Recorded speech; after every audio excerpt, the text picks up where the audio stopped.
আমি যখন ছোট ছিলাম আমার যে কষ্ট আমি ফিল করছি আমার বাবারে ঠিক সেই জায়গায় নিয়ে যায়। আমি ছোট ছিলাম বুঝি নাই যে মা কি হয়েছে তোমার, কয় না কয় যে হাতে শেখা হয়েছে, শিখে আমরা ধরতাম আর কানতাম যে আমার মা যদি নাই আমার লেগে যেত যে মা যত টাকা দরকার আপনি নেন, আমার থেকে নেন যত টাকা প্রয়োজন। না যাই, আপনার জীবনের এমন একটা সিক্রেট বলুন যে আজ পর্যন্ত কেউ জানে না। আমার জীবনের এমন একটা সিক্রেট, আমি ভাতের কষ্ট করছি। কষ্টটা আমাদের শেয়ার করুন। আমার মা যখন এক প্লেট ভাত নিয়ে আসতো কাজ করে, আমরা 5 ভাই বোন সেটা খেতাম, এক প্লেট ভাত। তো পেট ভরতো না, মা করতো ওটার ভিতরে ফ্যান আছে না, তখনকার সময় ফ্যান দিত, দেওয়ার পর ওগুলো দিত, খাইতাম। খাওয়ার পরও ক্ষুধা লাগতো, ক্ষুধা ইয়ে করতে পারি না। চিটাগাং রোডে ডেন্ডি খাল আছে, সিম্পলি বলি, ওখানে মাছকে খাবার দেয়। আমি তখন ভালো করে সাঁতারও জানি নাই, ওই রুটি টোকায় খাইছি। হ্যাঁ, ওই রুটি টোকায় খাইছি। এই জন্য আমি আমার বাবাকে পৃথিবীর সবচেয়ে বেশি ঘৃণা করি। আমার বাবাকে যদি বলে আল্লাহ পাক যে তুই কি চাস, তো আমি বলবো যে আমি যখন ছোট ছিলাম আমার যে কষ্ট আমি ফিল করছি আমার বাবারে ঠিক সেই জায়গায় নিয়ে যায়। কারণ বাতের কষ্ট এতটা খারাপ বলার বাহিরে।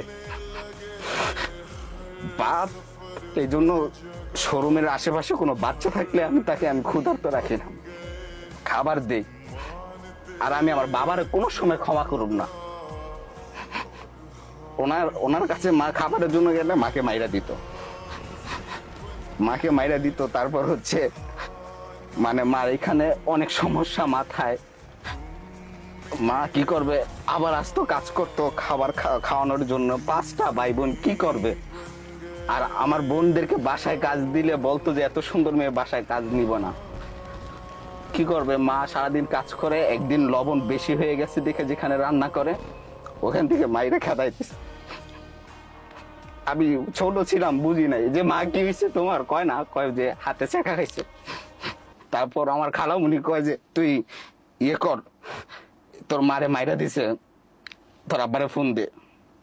আব্বাকে ফোন দিছে, তখন নোকিয়ার 1200 মডেলের, অনেক দাম ছিল। 8 টাকা দিছে, আব্বার নাম্বারটা দিছে, গেছে মারে মাইরা দিছে, আব্বা আপনি আসবেন না? কয় না আসবো না, তোর মা জিত করে গেছে কেন? আর সেই বাবারে আমি এখন মার্কেটিং না বলি, বাবা সবচেয়ে দামি শার্টটা কিনো, সবচেয়ে দামি পাঞ্জাবিটা কিনো। আর আমি বেতনটা পাইলে আমার মায়ের পায়ের নিচে বিছাই দিই যে মা যত টাকা দরকার আপনি নেন, আমার থেকে নেন যত টাকা প্রয়োজন। আমার মা যখন ঈদ আসে আমি আমার মাকে যথেষ্ট পরিমাণে দিই, কারণ আমি জামা কাপড়, ইভেন কি আমি আপনার এই আমাকে মাদ্রাসায় দিয়ে আসছে, দেওয়ার পর ঈদ আইসা পড়ছে, কেউ আসে না, মাও আসে না, বাবাও আসে না। তারপর আমার তো একটা নতুন জামার দরকার, এতিমখানার এখানে সিরিয়ালে দৌড়ে বসছি। বসার পর খুঁজে আমার কই তো বাপে না ডাক্তার মাস্টার, তুই এখানে কেন? হ্যাঁ, আর তোর আব্বা আসে না কেন, মা আসে না কেন? ওইখানে থাকতাম। আর জাকাতের ওই পাঞ্জাবিটা আমার এখনো মনে আছে। জাকাতের পাঞ্জাবিটা যখন বেড়ার লতের উপরে আমি রৌদ্র দিছি, আর পাঞ্জাবিটা আমি খুঁজে পাই নাই, খুব শখের পাঞ্জাবিটা ছিল। মাদ্রাসায় পড়তাম আর শিখে আমরা ধরতাম আর কানতাম যে আমার মা যদি নাই আমার লেগে যেত। ঈদটা আমি মারে ছাড়া কাটাইছি। জ্যাঠার বাইক দিয়ে গেছে, জ্যাঠা তার ছেলেদেরকে নতুন জামা কাপড় কিনে দিয়েছে, আমার দেয় নাই। আর আজকে আমি খুব দামি দামি জামা কাপড় পরি, অনেক খুব দামি দামি জামা কাপড় পরি। আর ভাবি যে আমি একদিন অনেক টাকার মালিক হম, কেন টাকা টাকা করি? টাকার জন্য ওরে হারাইছি, টাকার জন্য মা আগে কষ্ট করতো। ইভেন কি আমার বোনকে ভালো জায়গায় আমি বিয়ে দিতে পারে না, আমার মা বাবা দেখে নাই। এগুলো নিয়ে আমার অনেক খারাপ লাগে জানেন। আর আমাদের একটা লাল সোফা ছিল এরকম, তখন নতুন সোফা বের হয়েছিল, খিদায় কান্না করতাম, অনেক কান্না করতাম প্রচুর পরিমাণে। কিন্তু তখন একটা মানুষও খাবার দেয় না, আত্মীয় স্বজন ছিল প্রচুর প্রচুর আত্মীয় স্বজন। মামা তার ছেলের জন্য আপেল নিয়ে আসতো, হ্যাঁ, লুকায় বসে থাকতাম, কপে মানে আপেলের চুলকাগুলো ফাড়াই দেয় ওনারা। আমি দৌড়ে যেতাম, আপেলের চুলকা যে ময়লাতে ফালাইছে ওই আপেলের চুলকা আমি খাইতাম।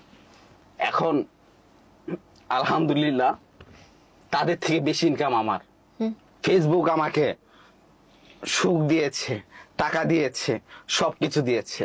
আজকে আমি এই পর্যন্ত আসছি একমাত্র আমার মায়ের দ্বারা।